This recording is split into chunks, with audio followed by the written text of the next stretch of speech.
The number one question I get every single day is this: why is XRP not moving the way the data says it should? You see the headlines. You see the institutional filings. You see the regulatory framework being built in real time. And yet, you open the chart and the price is sitting there, almost mocking you. Here's the truth no one wants to say out loud. The disconnect you're feeling isn't a glitch. It isn't manipulation. It is the last quiet moment before a system-level repricing event that the financial world has never experienced before. Three forces: a central bank pivot, a sovereign regulatory reclassification, and a billion-dollar acquisition, have just converged inside a single 48-hour window. And the mainstream financial press is not connecting the dots. Today, we connect every single one. Welcome back. I'm your analyst at Crypto Signals, where we don't chase price. We track architecture. Today's briefing is not about the daily candle. It is about the structural rewiring of global finance and why XRP sits exactly at the center of it. Let's go under the surface. Let me start with a hard truth. Most people watching XRP are asking the wrong question entirely. They are asking, when will the price go up? The correct question, the one that institutional desks are asking right now, is this: when will the cost of not holding XRP become greater than the cost of holding it? That question has a different answer today than it did 6 months ago. And here's why. To understand what is happening right now, you need to understand a concept called regulatory risk premium. Every asset in the world carries a price that reflects not only its value, but the legal uncertainty wrapped around it. For years, XRP carried an enormous risk premium: the Ripple versus SEC cloud, the gray area of classification, the fear that regulators might move against it entirely. That premium is now being systematically dismantled. Not by a single ruling, not by a tweet, but by the most powerful force in global finance: sovereign regulatory architecture. Here is what just happened in Tokyo, and I want you to understand the weight of this. The Japanese Financial Services Agency, the FSA, has formally set a Q2 2026 target to reclassify XRP under the Financial Instruments and Exchange Act.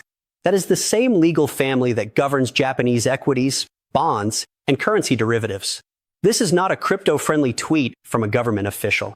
This is a legislative roadmap from the world's third-largest economy and one of the most institutionally conservative financial jurisdictions on Earth. Think about what that classification change actually removes. It removes the legal gray area. It removes the compliance hesitation. It removes the board level "we're not sure this is permitted" conversation that has been blocking institutional treasuries for years. When a Japanese megabank's legal department no longer needs a special carve-out to hold XRP on its balance sheet, when it simply sits in the same column as a currency position, the floodgates don't just open. They cease to exist. And Japan does not move alone. Where the FSA leads, the APAC financial bloc follows. South Korea, Singapore, Hong Kong. These are not independent regulatory actors in isolation. They watch Tokyo. They model Tokyo. And the West watches all of them. The security debate is over. We are no longer discussing whether XRP is legitimate. We are now watching the world's most powerful financial systems compete to be the first to integrate it. That is a fundamentally different world than the one we were in 12 months ago. Now let's talk about the math that most retail investors are not running. Because when you run it, you understand why institutional desks are not waiting for the official Q2 reclassification date. Start with the global correspondent banking system. Right now, financial institutions park an estimated $27 trillion in Nostro and Vostro accounts around the world. These are essentially idle liquidity buffers, money sitting in foreign banks to facilitate cross-border transactions. It earns minimal return. It is slow. It is expensive. And in a world of rising rates and tighter capital requirements, it is increasingly untenable. XRP's on-demand liquidity, ODL, eliminates the need for those buffers entirely. A transaction that today requires pre-funded Nostro accounts in 3 jurisdictions can be settled atomically in under 4 seconds, using XRP as the bridge asset. Now here is the mathematical reality. The XRP ledger has a fixed total supply of 100 billion tokens. Of those, approximately 55 to 57 billion are in circulation. A significant portion is locked in Ripple's structured escrow releases and exchange reserves, the tokens available for actual spot purchase. are sitting at multi-year lows according to on-chain data tracked by. Here is the equation that institutional treasuries are running right now. If even 0.5% of that $27 trillion Nostro market transitions to ODL rails over the next 18 months, that is $135 billion in annual transaction value moving through the XRP ledger. Each transaction requires the purchase and bridging of XRP at market price. Each transaction also burns a small amount of XRP permanently, removing it from supply forever. At the current token price, moving that volume creates enormous demand pressure against a fixed and shrinking supply. This is not a prediction. This is a design requirement of the system.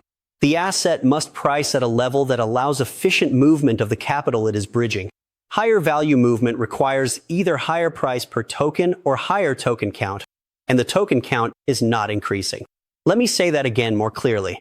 The math does not require a bull market. It does not require retail FOMO. It does not require a viral tweet from an influencer. It requires usage, and usage is already accelerating. Now add the tokenization wave. BlackRock, Franklin Templeton, and Fidelity are collectively moving toward a world where real-world assets, equities, bonds, real estate, commodities, are tokenized on-chain. The current estimate for on-chain tokenized assets by 2030 is $4 to $16 trillion, depending on the adoption curve. Every tokenized asset transfer needs settlement rails. The XRP ledger, with its native DX and atomic swap functionality, is positioned to be the clearinghouse layer for that entire market. If you have a problem with this math, you don't have a problem with me. You have a problem with the laws of supply and demand. So what are the institutions actually doing while the retail crowd is oscillating between panic and impatience? Let's look at the evidence, not the speculation, the evidence. Ripple just completed a $1 billion acquisition targeting the corporate treasury management sector. Think carefully about what that means. A company does not spend $1 billion to capture a market that it isn't certain is coming. This is a strategic land grab, staking a claim on the $12 trillion corporate treasury market before the regulatory reclassifications make it obvious. This is the move of a company that has already seen the documents, that has already had the conversations, that already knows what Q2 2026 looks like from the inside. Now look at the ETF flows. In the first weeks of 2026, digital asset products have seen over $137 billion in cumulative inflows. More importantly, XRP-specific products have recorded consecutive inflow-only days, meaning tokens are being pulled off exchanges and locked into institutional custody at a pace that has not been seen before. This is not retail buying. Retail doesn't move that way. This is systematic accumulation by entities with legal mandates, compliance departments, and multi-year investment horizons.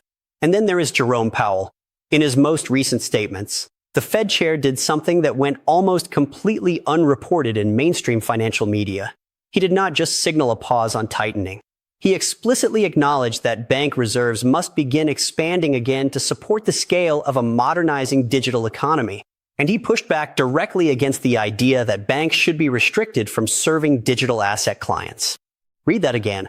The chairman of the Federal Reserve told the world that banks are capable and permitted to hold and move digital assets.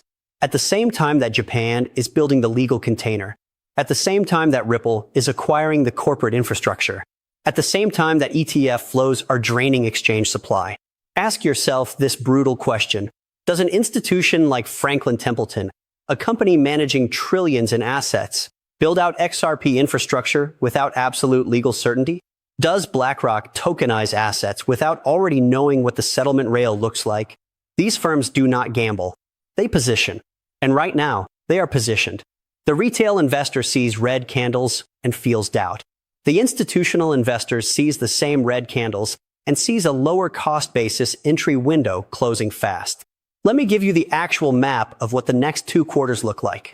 Q1 2026. We are in it right now. This is the accumulation phase. Exchange reserves are draining. Institutional custody is absorbing supply. The macro narrative is shifting from restrictive to expansionary. Smart money is not waiting for permission. Q2 2026. This is the ignition quarter. The Japan FSA reclassification becomes official. The moment that happens, it does not just change Japan, It triggers a cascading review across every APAC financial regulator. It creates the legal precedent that compliance officers in New York, London, and Frankfurt have been waiting for. Corporate treasuries that have been in monitoring mode for 2 years will receive green lights from their legal teams simultaneously. There is also the Digital Asset Clarity Act moving through U.S. legislative channels. The moment regulatory clarity in the world's largest capital market aligns with Japan's reclassification, we will have achieved something that has never existed in the history of XRP: simultaneous global legal certainty. The markets are forward-looking. They do not wait for the effective date. They begin pricing the inevitability the moment the probability crosses a threshold. We crossed that threshold this week. The window is not closing in years. It is closing in quarters. Here is the part of this equation that I want you to internalize at a structural level, not an emotional one. XRP cannot be printed. It cannot be inflated. The supply curve is fixed and the burn mechanism is permanent. Every transaction removes a tiny fraction of XRP from existence forever. As network usage scales, and it is scaling, the available liquid supply shrinks relative to the demand being placed upon it. At current exchange reserve levels, a coordinated institutional entry does not require a large market cap move to trigger a significant price dislocation. The math of thin order books and deep institutional pockets is not complicated. Supply is constrained. Demand is structurally accelerating. And the legal friction that has suppressed price discovery for years is being surgically removed. History does not reward comfort. It rewards those who paid attention when the room was quiet. The room is about to get very loud. The question is whether you're already at the table. 3 forces. 1 window. The Fed is opening the liquidity valves. Japan is building the legal skyscraper.